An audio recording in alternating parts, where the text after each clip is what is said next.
నమస్కారం ఘంటారావానికి స్వాగతం. ముందుగా ప్రధాన అంశాలు. ప్రభుత్వ ఉద్యోగుల బదిలీలకు పచ్చజెండా. ఒకే చోట 3 ఏళ్లు ఉన్న వారికి స్థానచలనం.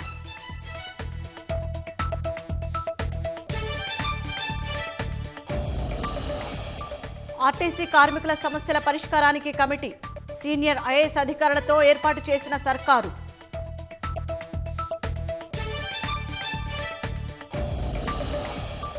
దేవరకొండ ఎస్బీఐ నుంచి 2.65 కోట్లు కొట్టేసిన కేసులో నిందితుల అరెస్టు.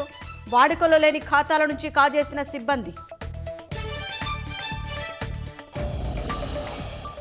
పశ్చిమ బెంగాల్లో బీజేపీ గెలిస్తే ఉమ్మడి పౌరస్మృతి తెస్తాం. అధికారంలోకి వచ్చిన 6 నెలల్లోనే అమలు చేస్తామన్న అమిత్ షా.